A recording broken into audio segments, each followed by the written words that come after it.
2026 को वेस्ट बंगाल के मालदा डिस्ट्रिक्ट के कलियाचक में एक ऐसी घटना हुआ जिसने पूरे सिस्टम पे सवाल खड़ा कर दिया। एक सरकारी ऑफिस के अंदर 7 जुडिशियल ऑफिसर्स अपना काम कर रहे थे और बाहर धीरे धीरे एक भीड़ जमा हो रही थी। थोड़ी देर बाद दरवाजा बंद हो गया, रास्ते को रोक दिया गया, फिर 9 घंटे तक जुडिशियल ऑफिसर्स को अंदर ही रोक कर रखा गया। ये सिर्फ एक प्रोटेस्ट नहीं था, ये सीधा कानून को चैलेंज करने जैसा था। इस इंसिडेंट को समझने के लिए हमें कुछ कॉन्टेक्स्ट समझना जरूरी है। इंडिया में इलेक्शन सिर्फ वोटिंग का प्रोसेस नहीं था, बल्कि एक ट्रस्ट बेस्ड सिस्टम्स होते हैं जहां हर वोट का इंपॉर्टेंट होता है। इसी सिस्टम को ट्रांसपेरेंट और एक्यूरेट बनाए रखने के लिए सुप्रीम कोर्ट ऑफ इंडिया के डायरेक्शन पर एक प्रोसेस चल रहा था जिसे SIR यानी स्पेशल इंटेंसिव रिवीजन कहा जाता है। इस प्रोसेस में मेन ऑब्जेक्टिव था वोटर लिस्ट को वेरीफाई करना, फेक या डुप्लीकेट एंट्रीज को हटाना और इंश्योर करना कि सिर्फ एलिजिबल लोग ही वोटर लिस्ट का हिस्सा बने। इस काम के लिए जुडिशियल ऑफिसर्स को ग्राउंड लेवल पे डिप्लॉय किया गया था। कलियाचक में भी ये वेरिफिकेशन काम चल रहा था और सब कुछ नॉर्मल लग रहा था। फिर अचानक सिचुएशंस बदल गई।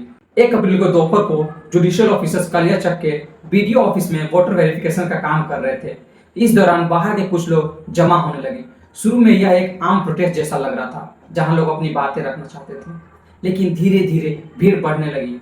फिर उन लोगों ने ऑफिस को घेर लिया। रिपोर्ट्स के मुताबिक एग्जिट पॉइंट को ब्लॉक कर दिया गया और जुडिशियल ऑफिसर्स को अंदर ही रुकने पर मजबूर कर दिया गया। लगभग 9 घंटे तक ऑफिसर्स को ऑफिस के अंदर ही फंसे रहे और बाहर निकलने का कोई सेफ रास्ता नहीं था। कुछ लोगों का आरोप था कि वोटर वेरिफिकेशन प्रोसेस अनफेयर है और लोगों के नाम गलत तरीके से हटाए जा रहे हैं, लेकिन प्रोटेस्ट का यह तरीका एक serious law and order issue में बदल गया। यह सिचुएशन एक एडमिनिस्ट्रेटिव प्रॉब्लम नहीं था, बल्कि एक सिस्टम ब्रेकडाउन जैसी थी। जुडिशियल ऑफिसर्स जिनका काम लॉ इंप्लीमेंट करना होता है, वो खुद ही अनसेफ इन्वायरमेंट में फंस गए हैं। उनके पास ना प्रॉपर सिक्योरिटी थी, ना ही तुरंत रेस्क्यू का कोई क्लियर स्ट्रेटजी दिखाई दी। 9 घंटे तक अनसर्टेनिटी बनी रही। इसका इम्पैक्ट सिर्फ उन 7 ऑफिसरों तक लिमिट नहीं है, ये डायरेक्टली पब्लिक ट्रस्ट को भी अफेक्ट करता है।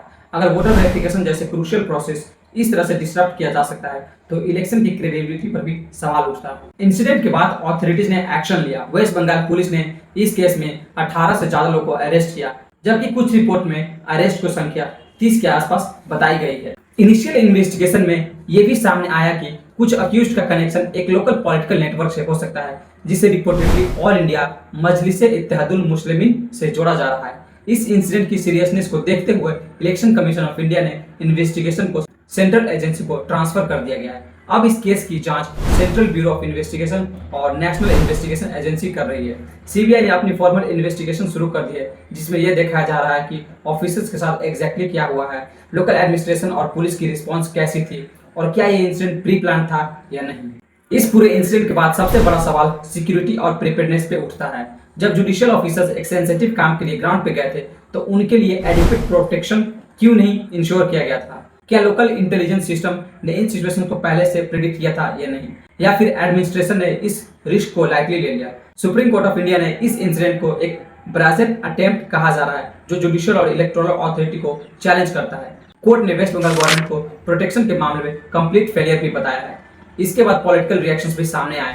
भारतीय जनता पार्टी ने लॉ और ऑर्डर पे सवाल उठाए, जबकि ruling party all India Trinamool Congress ने भी इस इंसिडेंट को पॉलिटिकली मोटिवेटेड नैरेटिव बताया। सच क्या है ये अभी इन्वेस्टिगेशन के बाद ही क्लियर हुआ, लेकिन सिस्टम की वीकनेस इस इंसिडेंट में क्लियरली दिख रही है। कलियाचक का ये इंसिडेंट आइसोलेटेड केस लग सकता है, लेकिन इसका इम्पैक्ट काफी गहरा होगा।